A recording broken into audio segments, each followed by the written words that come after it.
following podcast is a deep, shallow dive production. And you're going to love it. Okay, let's go.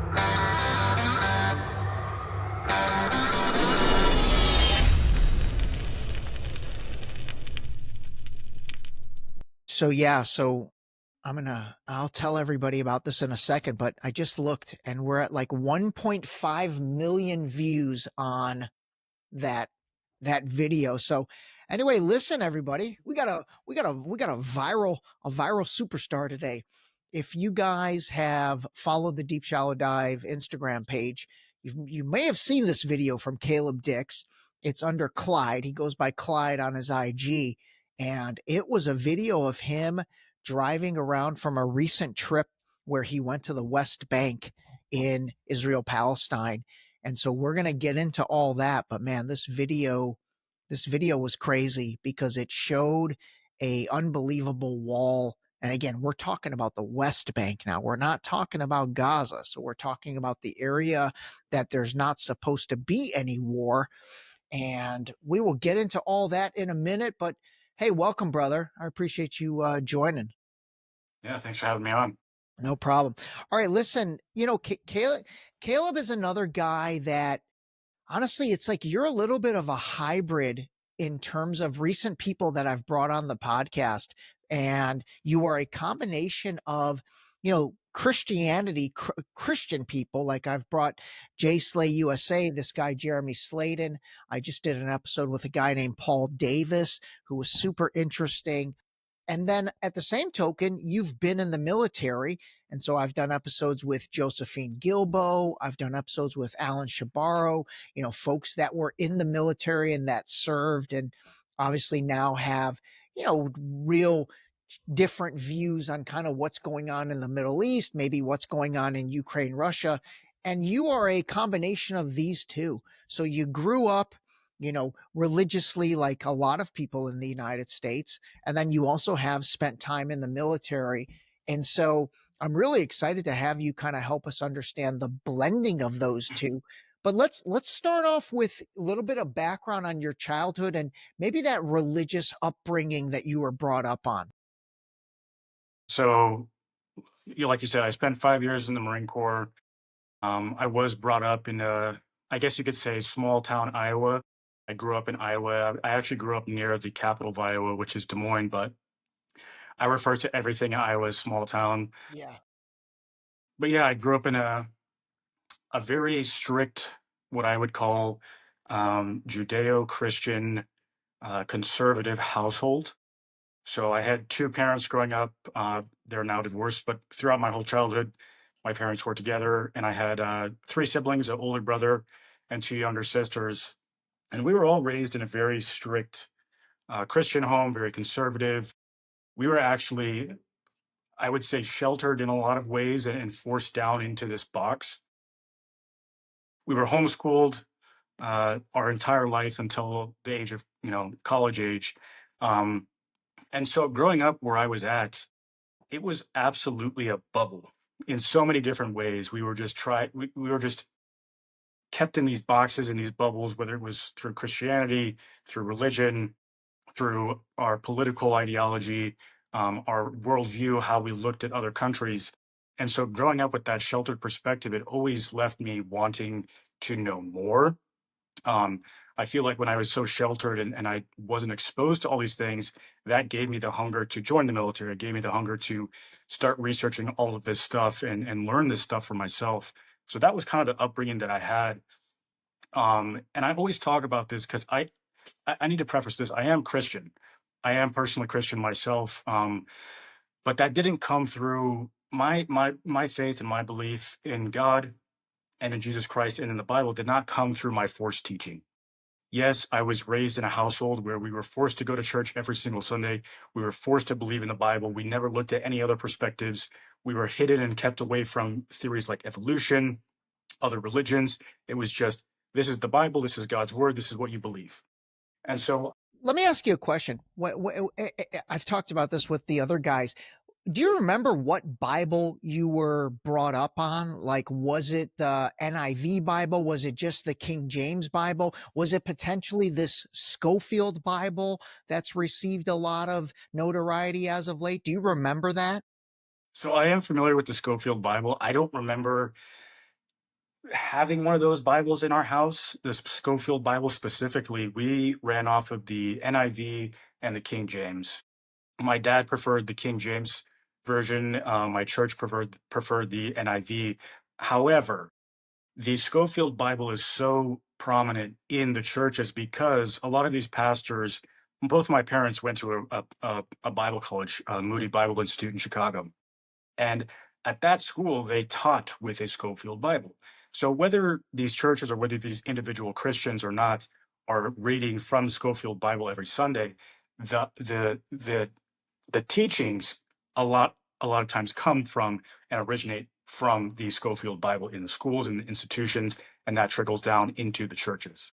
Got it. Got it. Okay. Okay. And so, because I think right now, one of the things that is kind of coming to light is that Schofield Bible was heavily influenced by the Rothschild family who funded that project. And so the question is becoming, has a narrative of the Schofield Bible been implanted into the system of the United States really ever since 1909? And so I think right now what's happening, and you're a little bit of a testament of it, is people are kind of questioning the things that they were taught growing up. All right, go on. Like, carry on. Yeah, absolutely. I think the Schofield Bible it did reshape Christianity, especially when it comes to evangelical churches, Protestant churches, those denominations. It was definitely an influential part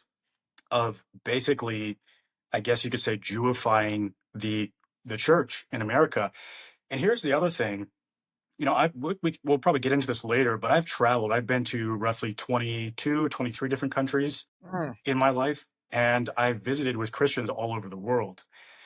And what I can say is this narrative that Christians, modern day Christians, are to support the modern day Jews is not a worldwide doctrine. This is primarily an American Christian ideology. And I think that stems from the Schofield Bible and all of the indoctrination that we have received from the church, from the Schofield Bible, because it's not a thing anywhere else. And it's not really a thing anywhere else in the world. This is an American Christian belief system. And I'll say one more thing on that. Yeah. So, like I said, I've traveled to, whether it was in the military or on my own personal travels, been to 22, 23 different countries. What I can tell you, being an American, and especially growing up in Iowa, which I already consider a bubble, I consider America a massive bubble. People in America do not venture out. They do not go to these other countries. They do not see the Middle East. They do not see what the rest of the world looks like and operates like and is. America is a bubble and people are sheltered, even if you live in California, even if you live in New York, where you might have a bunch of diversity. This is still a bubble and people don't understand what the rest of the world is really like. And I didn't realize that until I got out of Iowa, joined the military, and traveled, and then did all these personal traveling experiences for myself. That's very interesting. And you know what? That is incredibly interesting for you to help us understand that maybe the Christianity or Christian views or this Judeo Christian mindset is not necessarily the same all around the world. I never even thought about that. I thought maybe it is all the same around the world. And that really does man, you can extrapolate that so many different ways, but obviously the United States is probably the biggest mecca for Christianity in terms of numbers. And then obviously we are the strongest country economically, militarily, and all of that. And so, if there was a place to conquer, Doesn't that make sense? yeah. Isn't that a crazy coincidence? Yeah, that is a crazy coincidence. All right, let me ask you this because I want to gear around this. You're on a mission right now and you're doing something and you've grown an Instagram following within, I think, a month or not much longer than that to over 40,000 people. And a lot of that is because, man, you are telling your truth, and you are telling kind of the what you're seeing through your eyes from your Christianity upbringing, from your military experience, and then definitely from this recent trip that you just took. So what are you doing? What are you up to, man? What is this plan for you, or what are you trying or wanting to do? I shouldn't even say trying, because you're doing it. What are you wanting to do? Yeah, so like you said, my Instagram blew up very quickly, and I wasn't expecting that because I started posting like 33 days ago, just about a month ago. I started posting, and I'm already at about 41,000 followers. But I think the reason behind that is because it resonates. My message resonates with so many people. And there's so few people who are willing or able to talk about this stuff. I think people are waking up to the truth of what's going on in the relationship, the real relationship between America and Israel, and the relationship between Christians and Jews. People are starting to wake up, and it comes from a lot of what's going on in Gaza. And people are seeing the reports of aid workers being targeted and killed. They're seeing videos come out of convoys of paramedics being ambushed by IDF and being killed, and then nothing's done about it. So people are waking up. But here's the thing, nobody wants to talk about this stuff, or nobody has, I guess, the balls to talk about this stuff, because when people come out and talk about it, they receive criticism, they receive slander, they get fired, they get defunded, they get arrested. And now you get deported. If you have a green card and you say anything in criticism towards the war, basically criticizing a foreign government about what they're doing, the genocide that they're committing, if you say anything about that as a green card holder, you're at risk of getting deported. This has happened multiple times. We've seen this. So I think the reason why I'm blowing up so quickly is because I'm putting my face out there, and I'm actually talking about this stuff, and people know. But I guess I am a voice for people who don't want to talk about this or can't talk about it. But to get further into, I guess, what my mission is, with the background that I have coming from the military, being an American, being a white American Christian, I think my demographic, I want to wake up these people. I want to wake up the Christians. I want to wake up the people in America. I want to wake up the veterans. I want them to see the truth. And that's why I took the trip, because I've known this stuff. And we can go further back into my childhood when I started waking up to the truth of Israel and the relationship between America and Israel. I started waking up to the stuff when I was in high school.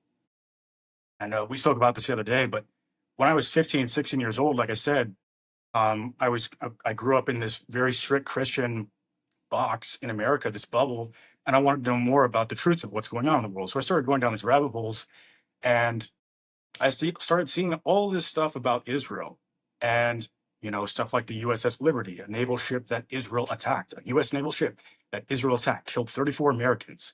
Nothing happened. We didn't retaliate. Nothing happened. It just got swept under the rug. Things like that. Things like Benjamin Netanyahu pulling us into the invasion of Iraq, which we had no business being in. In 2002, he spoke in front of Congress testifying that Iraq had weapons of mass destruction. That was a lie. We got that intel, the information from the Israeli government, and then we were sent to go do their dirty work, stuff like that. So I started researching this stuff and realizing, all the money we're sending them. And I'm thinking to myself, as a 15, 16-year-old kid, as a Christian who was told my whole life, we have to support the Jews, we have to bless the Jews, we have to bless the nation of Israel. And I'm looking at this stuff and saying, well, that's very contradictory. Why would we as Americans, and why would we as Christians support a people that have attacked us, that have pulled us into wars, that have taken billions and billions, hundreds of billions of our dollars and giving us nothing in return? America's greatest ally, they say. Israel's never fought with us in a single conflict. Here's a crazy statistic for you. More American troops have been killed by Israelis than have served alongside Israelis in foreign conflicts. That was a crazy statistic that I learned. So I'm just thinking, why are we supporting Israel? And as a Christian, it almost felt contradictory to be looking at this, to be researching this, because I've told my whole life we're supposed to support Israel. But now I'm looking at them as if they are our greatest enemy. Yeah. And Well, so, let me ask you this question real quick, because that's one of the things. And again, being somebody that is not religious and doesn't have any of that background, that's one of the things I've tried to understand when you guys were growing up, and in this case, I'm saying you guys as in Christians, Christian Americans, you were taught to support Israel, unequivocally. Why is that? Like, does it have to do with biblical prophecies, or like, why is that?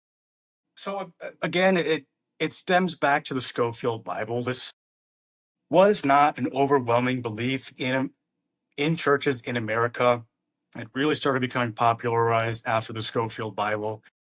But the rationale, and this is thousands of years of explanation wrapped up in a couple minutes. I'll try to do my best.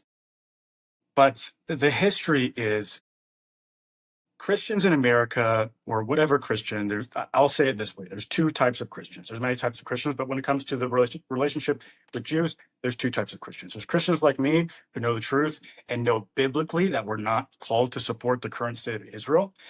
And then there are Christians who are stuck in the old, dated ways of the Schofield Bible and believe that we as Christians have a calling, a God-given calling to support and bless the Jews and bless the state of Israel. Where does that stem from? That stems from Abraham. Abraham was given the old covenant by God. Abraham was proven to be faithful and loyal to God, and God in return said that he would give him descendants as numerous as the stars, which would later be the nation of Israel. And God said to Abraham, those who bless you, I will bless. Those who curse you, I will curse. And so that's the verse, and that's found in Genesis thousands and thousands of years ago. That's the big verse. Like, that is the verse I hear politicians saying all the time. And that's like the moneymaker, it seems. Yes, that is their primary verse that they reference when they want to validate their theory that we're supposed to support the Jews. And so, like I said, this was a verse in Genesis at the time of Abraham, thousands and thousands and thousands of years ago. So we have to follow the history of this. What does that mean? So God said, those who bless you, I will bless, and those who curse you, I will curse. He said this to Abraham. Abraham then went on to have Isaac, his first son, or his second son, after Ishmael. He had Isaac, and then Isaac had Jacob. Jacob, the grandson of Abraham, went on to have 12 sons. These 12 sons became the patriarchs for the nation of Israel, or the 12 tribes of Israel and Judah. There was 10 tribes in Israel and 2 tribes in the southern part in Judah. This was the nation of Israel. This is the people that God's talking about when he's giving Abraham the covenant thousands and thousands of years ago. Now, those people, the people that descend from Abraham, are not the Jews of modern day. They're not the people that reside in Israel. They're not the modern day Jews. The Jews that live in Israel are Ashkenazi, Kavarian Jews that stem from Eastern Europe. They have no bloodline relation to Abraham or the 12 tribes of Jacob. These are basically people who converted to Judaism throughout history. Okay? And so let me paint a picture this way. Let's say if a Christian says, okay, we're supposed to support the Jews, supposed to support Israel. Okay, I'm a descendant from Europe. I'm a Christian, but what if I go to a synagogue and I say, okay, I want to convert to Judaism, and then I want to go move to Israel? Does that mean that Christians have to support me now? Well, that's basically what you're saying with these Jews who live in Israel now today. They come from Europe. They don't have descendants. They don't have bloodline descendant from Abraham or Jacob or any of the 12 tribes. And so there's another verse in Galatians, and to get to the second part of the story, so it starts with Abraham.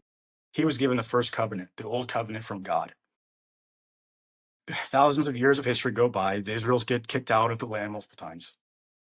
And then to finish the story off, we need to fast forward to the time of Jesus Christ. When Jesus came, he was seen as the second Adam. Biblically teaching, Jesus came, he lived a sinless life, he died on the cross, he rose 3 days later, he ascended into heaven. And that is the second covenant, the new covenant, okay? And now we are living in the New Testament. In Galatians, it says there's neither Jew or Gentile, man or woman, slave or free. For those who are in Christ Jesus are the seed of Abraham. Okay, so speaking in modern day terms, since the time of Christ, since he fulfilled the prophecy, we're in the New Testament. That means that God's people are the Christians. That verse is proving that in today's time, the Christians, the church, the bride of Christ, these are God's people, not the Jews, not the people who subscribe to Judaism. If that makes sense. That does make sense, actually. That actually makes a lot of sense, and honestly, that's what I'm hearing a lot of pastors now, Christian pastors who are really saying what you're saying, and it's almost going against, quite frankly, the narrative it seems that you grew up on and that several generations grew up on. So that's interesting.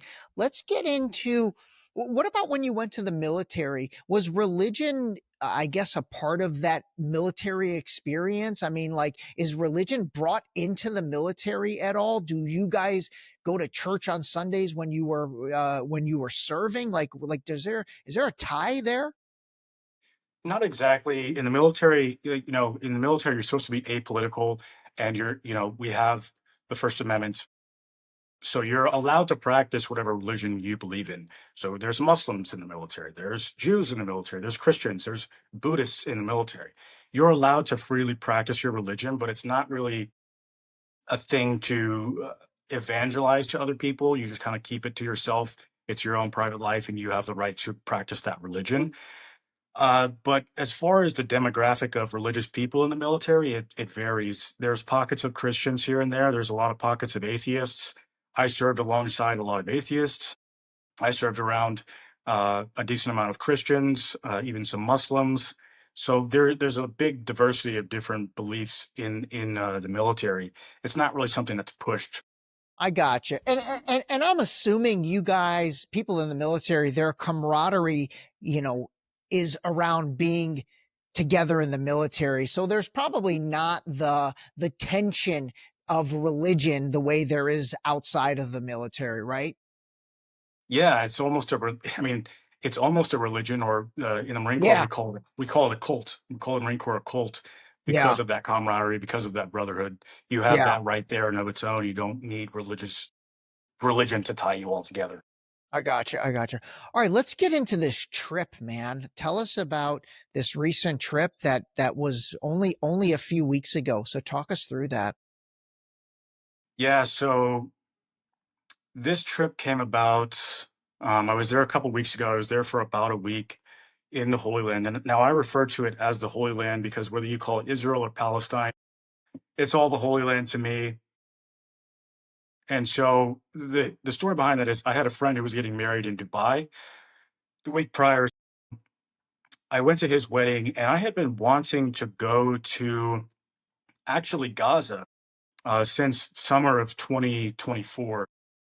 So I remember when the war started. I remember very vividly when October 7th happened. I was still in the military, and I saw the news report come out about October 7th, and I realized, okay, Hamas just attacked a monster, and they're going to get absolutely mollywopped after this. They're going to get annihilated. I remember seeing that and thinking that, and feeling bad for the Palestinian civilians. So some time went on. I didn't really think about it. I wasn't too involved in the politics of it all. And then it was around the summertime of 2024, and if you remember, that was when Rafah was really picking up a lot of attention. There was all those sayings, "All eyes on Rafah," and basically the Israelis had cornered all the Palestinians down into the southern tip, which is Rafah, which is a tiny microcosm. It's a tiny little area where they were all cornered. You, you had children, you had civilians, you had refugee camps, and it was just getting absolutely annihilated. So I remember seeing that, and that's kind of when I woke up again and started paying a lot more attention. And at that point in time, I said to myself, I want to go to Rafah, like I want to go to Gaza and do something and help. Like I'm tired of seeing this on my phone. I'm tired of seeing this on the news. I want to do something. And so there was no feasible way, and there's still no feasible way for me to actually get to Gaza. So I never made the trip. Some personal things happened in my own life that I had to focus on. And then it wasn't until 2025 when the ceasefire was broken by Israel. There was a short stint of time where there was a ceasefire, and then Israel broke the ceasefire. And that's again when I woke up and said, okay, this is the time. I am going to dedicate some of my time and money to this. And I'm not just going to donate, but I'm going to go. I'm going to go and I'm going to see it for myself. I'm going to document it, and I'm going to try to help in any way that I can. And this came a little bit, maybe a week after I started posting. I was posting on Instagram, getting a little bit of traction. And so, yeah, I went to my friend's wedding in Dubai the week prior, and then I booked a one-way ticket from Dubai to Tel Aviv. The reason that I booked a one-way ticket is because, number one, I was posting about this stuff, criticism towards the war, criticism towards Israel. And through my military experience, I have connections. I have friends who are in the intelligence sphere, I guess you might call it. So I'm decently well connected, and I had friends that were there, and I also had a connection, and I can't compromise any names, but I have multiple connections in the Holy Land, in Tel Aviv and in Jerusalem and in different parts of the West Bank. And so I reached out to my contacts and I said, this is what I want to do. I want to go and I want to help any way that I can, whether it's a food drive in Jerusalem, or if I can go to the West Bank, or if you can get me close to Gaza. I want to come and I want to do something and I want to document it. And so I worked with some of my contacts. Nothing was set in stone. There was no concrete plan for me to get there and like, I'm going to arrive on this date and I'm going to do this, this, and this, because you just couldn't coordinate that online. They monitor social media, they monitor your phones. So there wasn't too much that I could disclose about my plans. Anyways, jumping back to Dubai, I bought a one-way ticket to Tel Aviv because I didn't know if I was actually going to be allowed entry into the country, because they do Yeah. deny people entry. Yeah. And with my background, I have a clearance from the military. I was in the United States military, and now I'm criticizing Israel openly online. So there was good reason for me to believe that maybe I would get turned away. So I bought the one-way ticket. I went to Tel Aviv. I got through the airport on Passover. So this was during Holy Week. This was during all the religious holidays for the Jews and Christians. I got through. I went to my hotel in Jerusalem. Did they scrutinize you at all as you were going through, like as you go through customs or checkpoints? And then the other question is, was it super locked down? Like, was it incredibly, you hear all these stories. There's like a checkpoint every 5 feet there. I mean, I think that might be an exaggeration, but was it very, I guess, was there a real strict protocol? So for people who have traveled, it is a much more strict protocol getting into Israel. So if you've traveled before, it's not going to be the same thing. You're going to have to go through much more questioning. They probably know a lot more about you before you actually enter and come through. But for me, I was lucky because I showed up on Passover. I think what went in my favor is the fact that it was a national holiday. And so there was literally one lady working at the counter, and there was a big line. So I think she just didn't want to be there on a holiday, and she was just getting people through. Got it. So Got it. I lucked out. But I have heard stories of people getting denied, getting basically interrogated, taken into back rooms, and using scare tactics. Now, something did happen similar to that on my way out. We'll get to that later. But coming in, it was relatively seamless. And so I went to my hotel in Jerusalem, and I met up with one of my contacts. He's an American over there, very good contact. And my first day, I basically was just getting my bearings around the city of Jerusalem. So I walked around, saw the old city, went to a couple tourist spots. Again, it was Passover, so a lot of stuff was closed. I'm just kind of getting a lay of the land and seeing it all for myself in Jerusalem. I do that the first day, and then the second day is kind of like my tourist day in Jerusalem. So I was flying solo that day. I went to the Church of the Holy Sepulchre, which was important to me. That was where Christ was crucified and buried. I was actually there on Palm Sunday, which was cool to see. And then I went to a couple other tourist places on that second day, just wandering around the city, wasn't doing too much for work. Again, I didn't have anything set in stone, no concrete plans for what I was going to do, because my plans fell through of what I was going to do in the West Bank and stuff like that. Now, my contact over there was trying to get me set up with somebody who could take me to the West Bank, basically a guide. You have to remember, this whole area, Jerusalem, the West Bank, the Holy Land, is a massive tourist destination. And the economy runs off of tourists, but there's a war going on. So tourism is absolutely dead. And I mean, so dead that if you've ever been to the Church of the Holy Sepulchre, I walked right in with no line. I walked right up to everything, no lines at all. There was barely any people there, tourist-wise. So I didn't know if I could find a guide that was willing to take me to the dangerous parts of the West Bank. So I was working with my connections over there. They had something loosely set up, but it fell through. And now this was on the second day that I was there in Jerusalem, and it was about 10 o'clock at night. And I had just left a gym. I went to go get a quick workout in Jerusalem. And I said, okay, I want to get some food, but I'm not eating at any Israeli places. I'm only eating at the Palestinian places.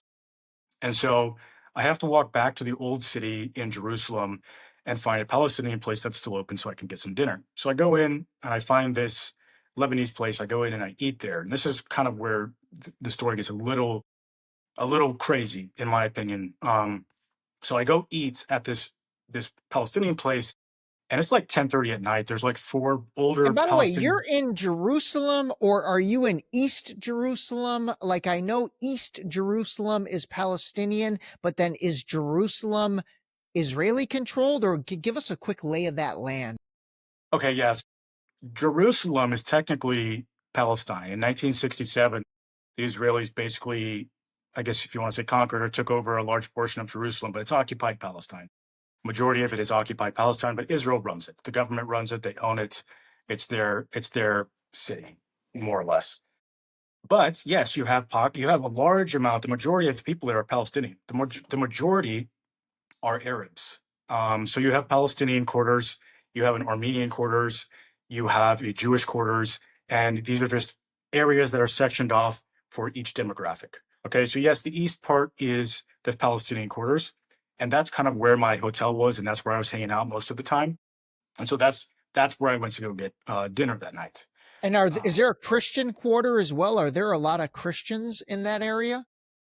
Yeah, so I don't know if I would say Christian per se, but there's Armenian and there's Palestinian. And between those two, you have your Christians. So in the Jewish quarters, you don't really have Christians, they're Jews. They're just Israelis. You have your super strict Orthodox Jews and your more secular Jews that live in that area. And then in your Armenian quarters, you have a lot of the Christians. And then you still have a lot of Christians in the Palestinian quarter as well. But it's Muslims, it's Christians, it's Palestinians, or it's Muslims, Christians, and Jews all living in this one little melting pot. Okay. And I know you said tourism was kind of dead, but like during the day, I mean, is it a tense atmosphere, or is it like if I dropped in there, would I be like, whoa, this is crazy what's going on? Or would I think I'm just, in Rome at the Vatican, like on a touristy trip? You would think you're in Rome with 20 times more Roman guards. Wow. Um, Okay. so you see the Magav, which I believe is their, I believe the Magav is basically their border patrol, border police. And then IDF, and then their local police. And you see these guys and girls, and they're conscripts. Most of these people are conscripts to the military. They have to serve a certain amount of time at a certain age, but also a lot of them stay in and a lot of them volunteer. But these are Israelis. If you are a Palestinian who lives there, you cannot be a conscript. You have to be a Jew, and you have to speak Hebrew, and you have to be Israeli. So those are the conscripts, and you have them all over the place. And they're armed. They're walking around with a machine They're gun. armed. They have full kits, so helmets, headsets, body armor, rifles, pistols, shotguns. They're basically, I guess you could say, armed to the teeth. And they're everywhere. They're at all the tourist destinations. They're outside all the synagogues. They're near all the churches, all the mosques. You'll see them in every street corner. They're just everywhere. And so, interesting thing about them, a couple times, if there's anybody from the military watching this will speak volumes to the incompetency of some of these people. But coming at it from a military perspective, I'm seeing all this militarization of this city.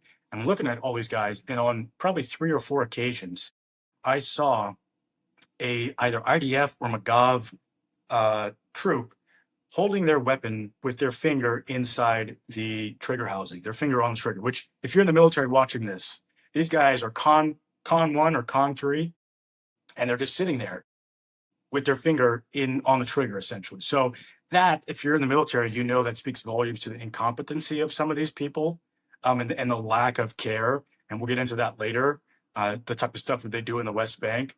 But yes, it looks like a police state, it looks like a military state, but you have all these beautiful churches and mosques and historical and religious sites everywhere. So I did spend some time in the Jewish quarter. I spent some time in the Palestinian quarter, and what I can say the difference between those two, and this goes along with all the Middle Eastern countries that I've been to. And I'm a Christian. I wear my cross around my neck everywhere that I go. When I was in the Palestinian quarters, I didn't feel discriminated against. I didn't get any funny looks by the Palestinians, by the Muslims. Totally different story when I was in the Israeli Jewish quarter. I went to the Western Wall and I walked around the Jewish quarter. And when I went into the Western Wall, they had very tight security. I had my cross out on my chain like this, and the guard said, "You have to tuck that in. You have to tuck that in before you go into the area where the Western Wall is." And he was telling me that for my safety, Yeah. because if I wear my cross at the Western Wall with all these Christian loving Jews, I don't know what's going to happen. But he told me for my safety, I need to tuck it in. So I did when I went to the Western Wall, and then when I left, I pulled it out. I was still in the By the Jewish way, the quarter. Western Wall, is that famous wall that like seems like all the presidents go there to pay their respects? Yeah, they believe it's the Temple Mount, or what's left of the Second Temple. Oh, okay. Um, so it has a lot of religious significance to the Jews. And so they go there and they pray there. There was like hundreds. It was a sea. It was a sea of Jews at the wall. I walked in there. I was the only one who wasn't obviously a Jew, just in my regular civilian clothes. I had this hat on, literally, just walking around. And I got a lot of looks, but it's probably because I was just dressed differently. Anyways, when I left the Western Wall, I was still in the Jewish quarters, walking around the streets, and I pulled my chain out. I pulled my cross out, and I couldn't tell you how many eyeballs looked here and then looked here. Just kind of dirty looks, people giving me side eyes, people giving me dirty looks. Now, I didn't get spit on like some people think. People think that if Christians go there, Jews are going to spit on them. Nothing like that happened. I must say, I was never attacked or yelled at or spit on or anything crazy like that. But definitely, what I can say is I definitely did not feel welcomed when I had my cross out in the Jewish quarters. Totally different story on the Muslim, Christian, Palestinian quarters. The hospitality was unlike anything I've ever seen in my life, period, out of 22, 23 countries that I've been to. Okay. Well, I mean, I don't even understand that. Like that's hard to make sense of from me. Like what you said earlier about, so did he tell you to tuck it in for your safety against Jewish people there, or even Christians would be mad that you're wearing a cross? I mean, maybe some Zionist Judeo-Christians, Okay. Okay. Got it. the crazy Zio-Christians might be mad, but no, it was for the Jews. Okay. Yeah, Okay. so my safety going in there with all the Jews would not be welcoming for me, or possibly safe for me to go to the Western Wall with my cross out. Yeah. It's interesting. All right. Yeah. Keep going, man. This is fascinating. Yeah. So back to what we were saying, I went to this restaurant, Palestinian restaurant. It's like 10:30 at night. I go there, I get my food, get some falafel, and there's like four Palestinian gentlemen, elderly, probably in their 60s or 70s. They're also at the restaurant eating and hanging out. And I finish my food, and it's probably 11 o'clock at night at this point. This is the day before that I had planned to go to the West Bank, but I had nothing set up. I had nothing concrete, no concrete plans set up for me to go to the West Bank and do what I wanted to do. And so I leave the restaurant, I walk out into the street, and I'm on my phone looking up Google Maps to go back to my hotel for the night. And one of the Palestinian gentlemen that was eating in there, he was outside having a cigarette. He walks up to me and like taps me on the shoulder, and him and I just start talking. And he's asking me, "Oh, where you from?" "Oh, I'm an American tourist. This is my first time here." He's like, "Oh, what'd you do? What have you seen?" I'm like, "Oh, I went here. I did this." And he's like, "Oh, what else do you have planned for your trip?" And I said, "Well, actually, I wanted to go visit some places in the West Bank." And we get to talking more, and this guy, come to find out, was a Palestinian Christian who had worked for the UN and retired from working for the UN. And so it starts to click in my brain that maybe I can ask this guy if he knows of any organizations or something that I can get set up with to go help and go to the West Bank. Yeah. And mind you, like I'm thinking in the back of my head, like almost counter intel my entire trip. I'm thinking like looking over my shoulder because of my background, because of what's on my Instagram. I'm thinking I need to look over my shoulder and stuff. So I'm not just blindly trusting anybody at first. But this guy tells me he's a Palestinian Christian, worked for the UN. So I'm starting to think maybe I can trust him. And I say, okay, I want to go. I tell him I want to go to the West Bank. I want to see these religious sites. I want to see these tourist sites. But my main goal is I want to see what's going on in the West Bank. I want to see the truth for myself. And if you know of any organizations that I can get set up with, maybe they can help me, maybe I can donate to the cause or something like that. And he says, well, I don't really know of any organizations per se, but hold on. I know a guy. I know a guy who takes people to the West Bank sometimes. Let me give him a call. So he calls this guy. It was a family member of his. He gets him on the phone. They talk for about 2 minutes, and then he hangs up and he says, okay, follow me. He walks me down a couple blocks and he takes me to this guy's house at like 11 o'clock at night. This is 11 o'clock. I mean, you feel safe? Did you feel safe? In the Palestinian quarters, I Okay. felt completely safe. I felt more safe there than I did in some places in the United States. Very welcoming people, no issues there. And so this guy takes me to his family member's house at 11 o'clock at night. And this guy comes out into the street, shakes my hand, introduces himself, and invites me into his house. Like at 11 o'clock at night, just met me on the street. And like this is a testament to the hospitality of the Palestinians. And you'll hear more stories like this. But he invites me to his house. We go up. He shows me his house, beautiful house in Jerusalem, introduces me to his family. And then we sit down and we start talking. He brings tea. We sit down, we start talking, and I tell him, I'm an American tourist. I'm here visiting the Holy Land, and I want to go to the West Bank. And so he tells me, okay, I can do that. Like, I can take you to the West Bank. What do you want to do? What do you want to see?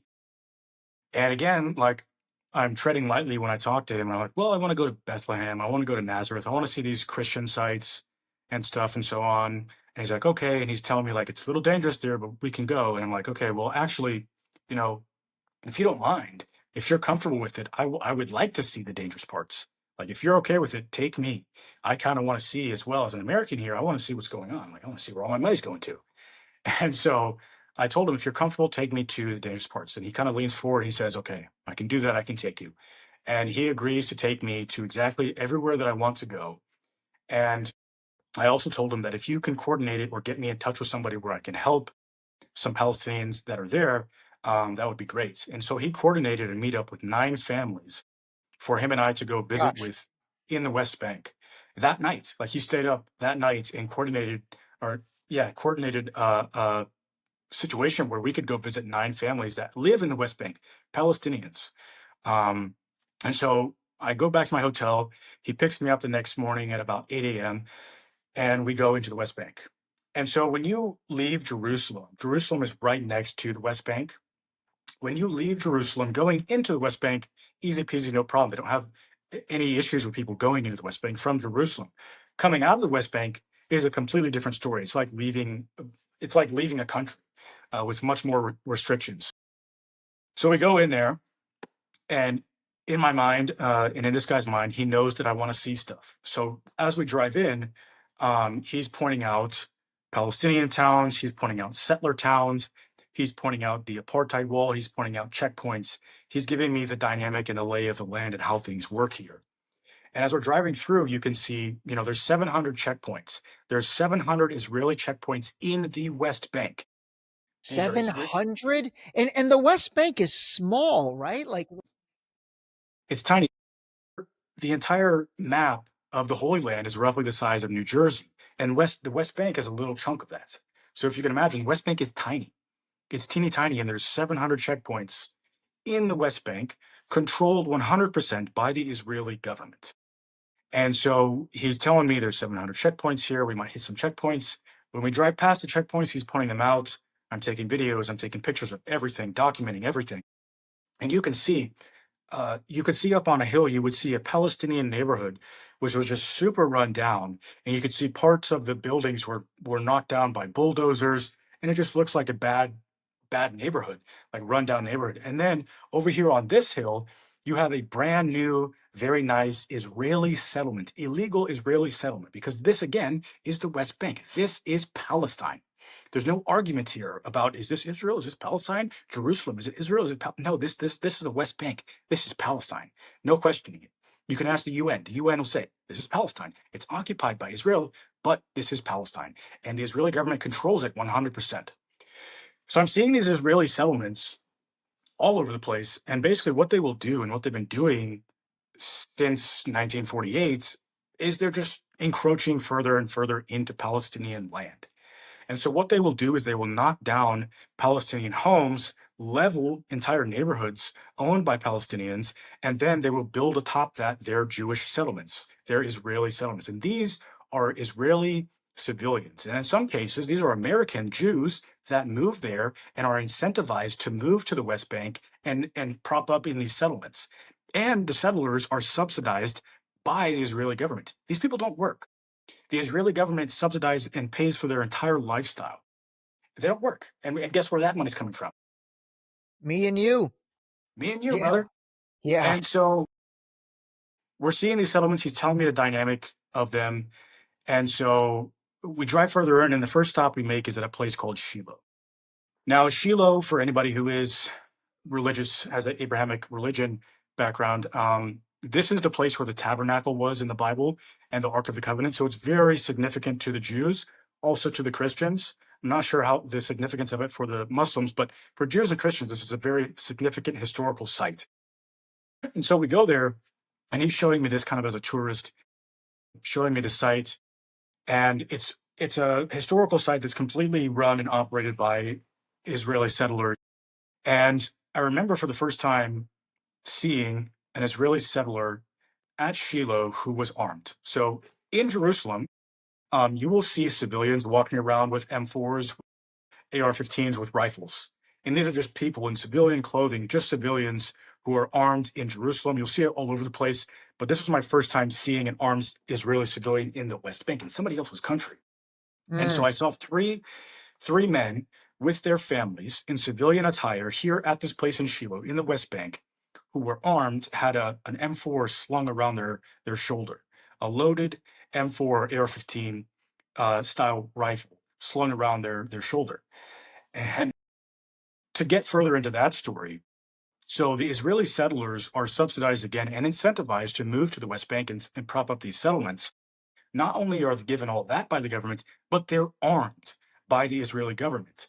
So the Israeli government will give these civilians weapons to go to the West Bank and be armed and walk around with their rifles. And there was during the Biden administration, we give Israel the majority of their armaments, their weapons. The majority of it comes from America, okay? And after September 7th, we increased our contribution to their weapons. We signed a deal with them to give them a certain amount of rifles. And these are AR-15 M4 style rifles that I used in the military. And so this was an agreement that we said, we're going to give you these weapons and you need to use them for the war with Hamas in Gaza. And what happened was Ben-Gvir, the security minister of Israel, was a super controversial character. Yeah. He took the liberty of taking our weapons that we gave them, and he's on camera. They're boasting about this. They're bragging about this. There's videos of them like smiling and stuff. And Ben-Gvir is sitting at a table handing Israeli settlers, civilians in the West Bank, our weapons that we gave them. And these are weapons that were supposed to be given to the military to fight Hamas. And Ben-Gvir is giving our weapons to these settlers, illegal settlers in the West Bank, to arm them and then to later kill Palestinians in the West Bank. And not only Palestinians, they're killing Americans in the West Bank too, with these weapons that we fucking gave them. It's insane. And so I saw that. That is insane. I mean, to arm civilians with these weapons that obviously were meant for something else, which what they were meant for is insane. But the fact that they're using them for this and doing that is crazy. That is crazy. All right, keep going. Yeah, so that was the first time I saw it firsthand. Like, I have pictures, I have videos of these guys carrying these fucking rifles that we fucking gave them. And this is completely, in every way, every fucking angle you look at it is completely illegal. But Ben-Gvir gave them these rifles, and a lot of these settlers are armed. and they'll use them to harass the Palestinians. They'll use them to kill the Palestinians in the West Bank, in somebody else's country. Okay, so we leave Shiloh. The next place we go to, and again, I told my guide, I said, take me to the worst parts you can think of. There are three main towns in the West Bank that are the worst. It's Nablus, it's Jenin, and it's Hebron. The first day we went to two of those towns. We went to Jenin and we went to Nablus. What we were doing in Jenin and Nablus is the first place he took me to was a church. This was a church built by Queen Helena, and the significance of why she built a church there is because this was built around the cave with the story where Jesus healed the 10 lepers. So we went there, and then we met up with a Palestinian Christian contact, and from there, this person helped us get in contact with the other Palestinian families, and these were 6 families that we visited in the West Bank the first day, all in Jenin and Nablus. When you get into Jenin and Nablus, you're in a different world. This is full occupation. This is full military police state. This is a full apartheid. This is a full dystopian world. If I can explain the West Bank to anybody who's never been there, if you've ever seen or read a book, The Hunger Games, this is a dystopian world. It's a police state. It's completely run by a foreign government, oppressing and controlling these people 100%. And you have 3 sectors of the West Bank. You have the A block, the B block, and the C block. And it used to be that the C and B block were the worst parts. C was the worst, B was the next worst, and then A was kind of a little bit better. Now it's just congruent all the way through. It's all 100% controlled by Israel. This is a full police state, okay? You will see military vehicles driving up and down the streets. You will see bulldozers. You will see checkpoints where you have Israeli soldiers armed at the checkpoints. You'll see it everywhere, okay? And these checkpoints are to restrict the movement of the Palestinians.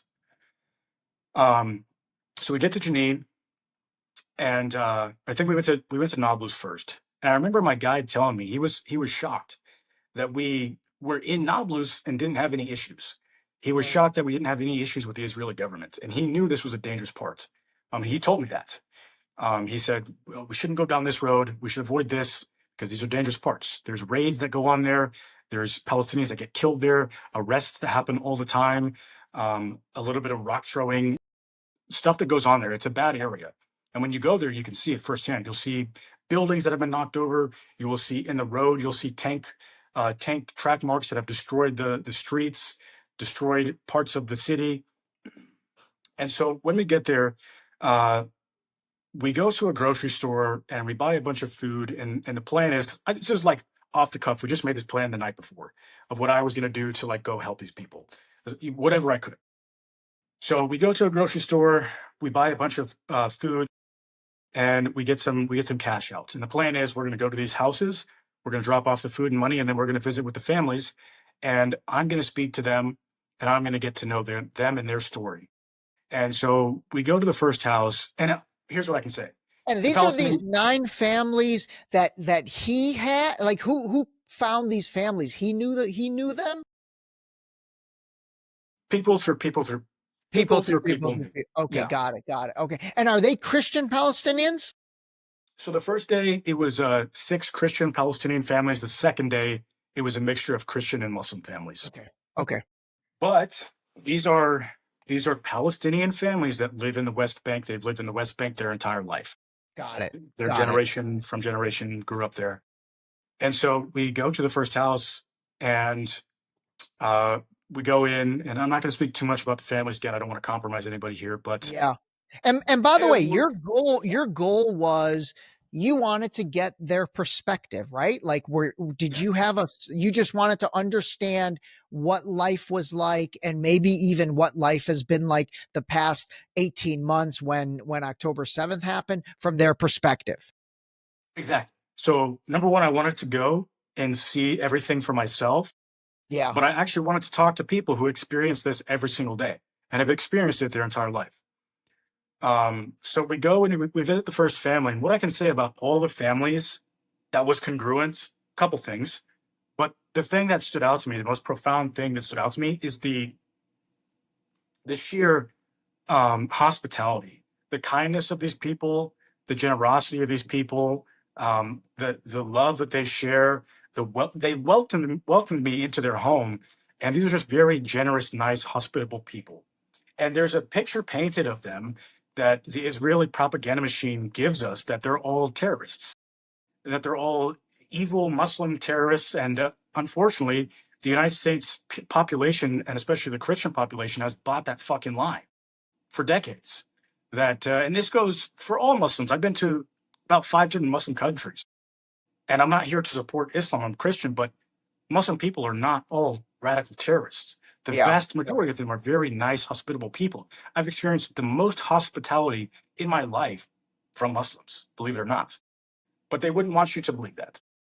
So we go in and we visit with this family, and I'm not going to go over every single family individually, but with all the families, the main issue that they have, number one, safety, of course, money, but the issue that they all have, the biggest issue, is a lack of work. They don't have jobs. They don't have work there.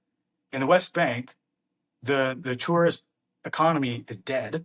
A lot of them used to work in the tourist industry. They can no longer do that. And in these households, you would have entire families, not just immediate family, but extended family. You'd have the grandparents, you'd have cousins sometimes, you'd have all the kids, no matter their age, whether they were in their 20s, 30s, or 40s, and the parents. So in some households, you have 7 to 10 people. And there wasn't a single household that we went to where they had more than one source of income. It was one source of income. It was one single family member working to provide for the whole house. And these kids live there, in their 20s when they're adults, because they don't have the money to leave. They can't leave. And they also don't want to abandon their family. They all just come together and try to support each other under one roof. But the reason they don't have work is because, number one, the tourist industry is dead. But number two, the Israeli government controls everything. Their movement throughout the West Bank.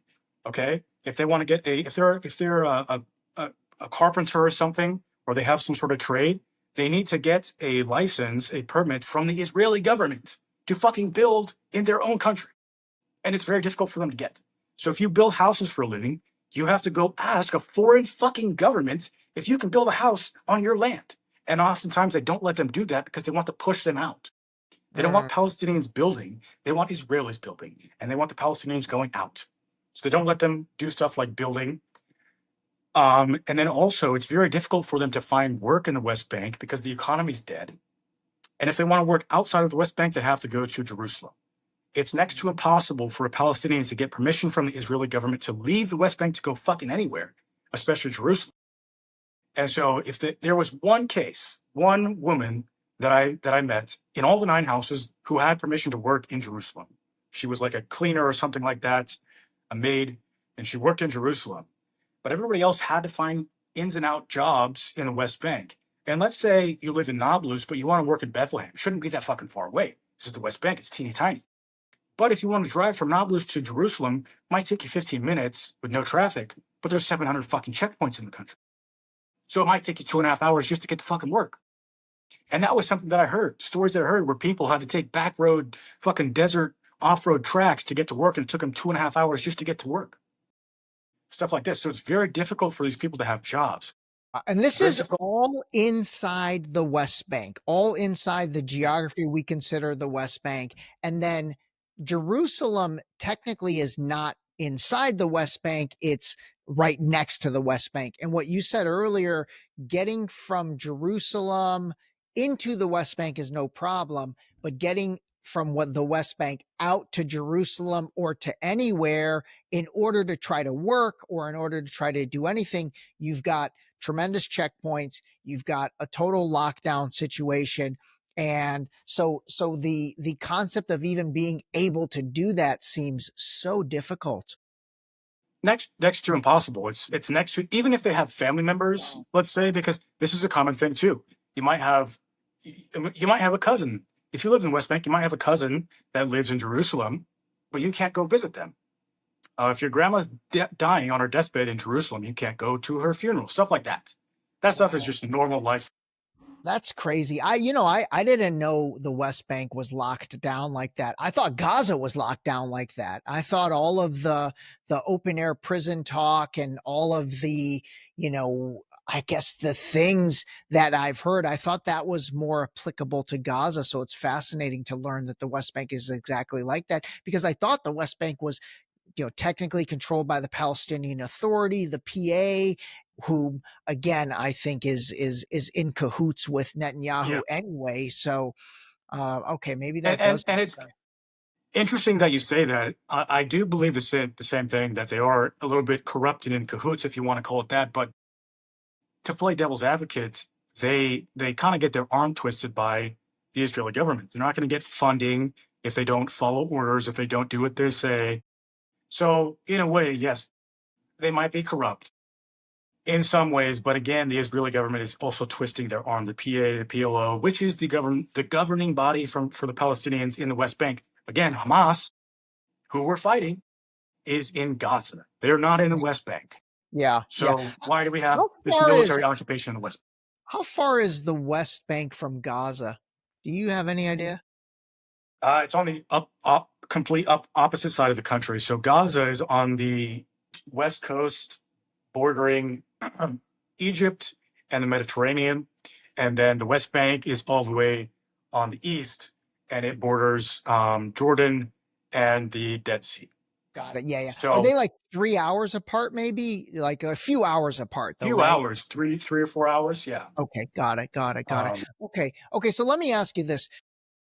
Wow, dude, what an incredible trip. Oh my goodness. So the collective themes that you can pull out, because I don't want to talk about any of these families specifically, but the collective theme from all 9 of these families was, difficulty finding work, if any. And then are they happy? Like, is there general vibe in the household? I don't know. Are they just so depressed, or are they, I don't know, somehow happy? it's a mixture of both. I mean, when I visited them, they seemed joyful. Obviously, they're living in severe oppression. They're living in a dystopian world under the oppression of a foreign government. But yeah, they're generally happy. I mean, that's the consensus that I pulled from them when I was there. But again, you hear their stories and how they've had family members killed by the IDF, how they can't work, how they get arrested for taking pictures of tanks, how they can't leave their town at certain points in the day, or they're locked in their towns for days on end because the checkpoints are closed down, stuff like that. So yes, they're depressed, they can't work. You would have children who were in their 20s who had a degree. There was a one girl who she had a nursing degree, but she never worked, and she was like 24, and she couldn't work. She couldn't work anywhere. She couldn't work in Jerusalem. There was nowhere for her to work in the West Bank, and she wants to work. She wants to, like, she's pursuing this stuff in life. She got her degree. She has ambitions and goals in life, but she can't do anything about it. And so, yes, because of that, of course, they're depressed. There's a lot of issues that they're dealing with, and it's just the whole occupation is trying their best to make the Palestinian life as miserable as possible. And there's other instances I can give you of this being factual. The Palestinians are only, and this is since September 7th. So before September 7th, it did get worse since the attack. But relatively, it's always been bad, always been terrible. Since But since October, September, since October 7th, you excuse mean? me, yes, Okay, got it. Yeah. October 7th. Thanks for the correction. But yeah, since October 7th, um, life there has gotten a lot worse. And one instance I can give you of that is, so the Israelis control their water supply, and they only give the Palestinians water once a week. And so, since they only get running water once a week, what the Palestinians have to do is they have to go buy water tanks and put them on the side of their house. And I would see these and I asked, like, why do they have water tanks all over the place? And I was told, we only get water once a week and we have to survive off this water. And we would be driving past these houses and you would see empty water tanks on the ground next to the house with fucking bullet holes in it. So not only are they giving them water once a week, but they then have to go spend their limited money on water. And then the Israelis are coming by and fucking lighting up their water tanks and getting rid of their water. Like, it's shit like that where they just harass them constantly. It's a constant barrage of harassment to make their life as miserable as possible. And you saw all this with your own I eyes. saw it. I have pictures. I have videos. I talked to the people that have experienced it firsthand. It's not a fucking conspiracy theory. You can look up pictures. Here's the other thing. This genocide is the most well-documented genocide in history and the most denied. Yeah, that's an excellent statement. Wow, that is an excellent statement. It's definitely the most well documented. We're all watching it on our phones, and you're right, it's the most denied. Wow. All right, listen, let's do this because I know you're a little bit pressed for time today. I wanna do a follow-up with you where I wanna dig into more of the exacts of that trip, and then I also wanna kinda get back to your military a little bit. But let me ask you this, was there any issues getting out of the West Bank that day? And then any issues in getting out of the country? So yes, that's yeah. We should do another call because we could talk for days about all this Yeah. stuff. But yes, when I left, there's two airports that people fly out of when you're in the Holy Land. You either fly out of Tel Aviv or you fly out of Amman, Jordan, which is about, depending on what road you take, 2 to 4 hours from Jerusalem. So, because again, my background, the fact that I was speaking out on Israel publicly online, and the fact that I was there in the West Bank documenting this, I figured I'm probably going to have some fucking issues when I try to leave here. So, I'm not going to go through Tel Aviv and get fucking interrogated and get my phones confiscated and all this stuff. So I decide to book a flight out of Amman, Jordan. And so I tell my contacts there, I'm like, okay, I'm going to book a flight out of, would you recommend that? They said, yes. If you go out of Tel Aviv, you're definitely going to get questioned. You have to watch out for this and this. You might get held there for hours. So you should try to go out of Amman. And there was two border crossings that you can leave in the West Bank, leaving the Holy Land into Jordan. One of them is closer. It's about 2 hours total drive from Jerusalem to the airport. But I was told that this crossing is a little bit more sketch, and they only open at 8 a.m. and I'm leaving at like 12:10 in the afternoon. And so I was told you're going to have to go all the way up north and go around the longer routes, but it should be safer for you. So I take that route. I leave my hotel at 5 in the morning. Today I'm going to leave. We go to the border crossing, and it's closed. So we get there at like 6:45, and it's closed. This really Humvee pulls up with some guys, and they say the border doesn't open until 8:30. So I had to sit and wait in the desert for like 2 hours till the border opened. Eventually, the border opened. I walk through, or not, I don't walk through, but I walk in, and I go into the building, and it's just me and a bunch of Jordanians crossing. So I'm the only white guy. I'm kind of sticking out like a sore thumb. And so I go up to the counter with this lady. I give her my passport. She asks me the first barrage of questions, which is like your standard, entry exit of country questions. Who are you? What are you doing here? Where did you visit? Where did you stay? Blah, blah, blah. How long were you here? All that stuff. And then she just keeps going further and further and further and further and further into the questioning. Did you visit the West Bank? Where did you go in the West Bank? Who did you visit in the West Bank? What did you see in the West Bank? Um, Asking me like specific questions like who I saw, names, who I stayed with, all that stuff. And then just going further down the rabbit hole of questions. She questioned me for probably 10 minutes at the counter. And then she said, okay, can you have a seat over there on those benches? And I'm like, sure, can I have my passport? And she's like, no, I'll hold on to this. So I go and sit down on these benches, and I sit there for probably 15, 20 minutes. And I'm looking at my watch, like, my flight's going to take off in a few hours. I got to get going.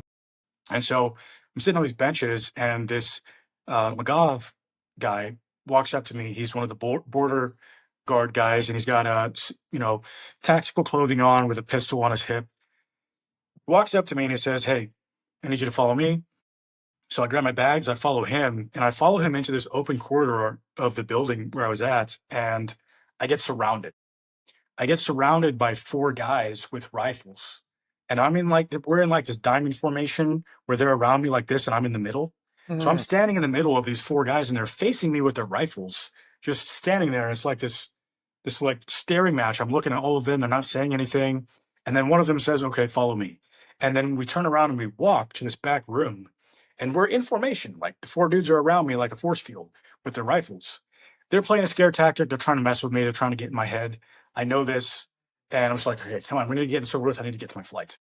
So we go to this back room, and it's a kind of a big room, and they've got these metal detectors for my bags. I put my bags in there. They check my bags. They take my bags out. They put them on a table. They open up all my bags, my backpack, my suitcase. They start taking every little thing out. They're dropping my stuff on the floor, not picking it up. They're opening up my little paper bags that I have my gifts in, all this stuff, asking me, what's this? What's this? opening up literally every compartment in my backpack and my suitcase. And then they kind of like throw my shit back in there. I'm picking up my stuff off the ground. They give me my bags. Then I go sit down on another bench, and this guy's standing next to me, like facing me with his pistol, just standing there, like I can't leave. And then this lady comes out with my passport. I'm thinking, okay, thank God. Like I'm done. I can leave. I need to catch my flight. She comes out with my passport and she asks me another series of questions for about 10 minutes. Asks me these questions. I'm still sitting there. And then she leaves with my passport, goes back to the back room for another 10, 15 minutes.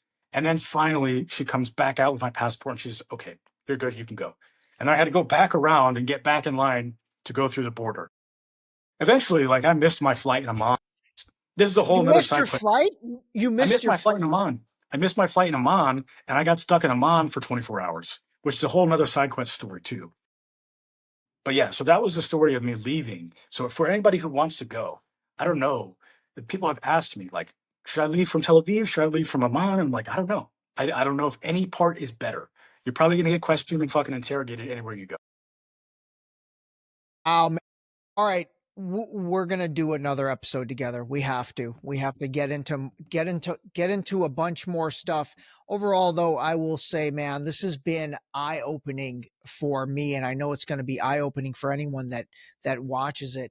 All right, everybody. I hope you appreciated the raw authenticity of this. Stay on the line, Caleb. We're going to have a part 2 to this. This episode was brought to you by the new book, Deep Shallow Dive Into You, available now on Amazon and Barnes & Noble in hardcover and paperback. Don't forget to sign up for our new mailing list on our website at deepshallowdive.com.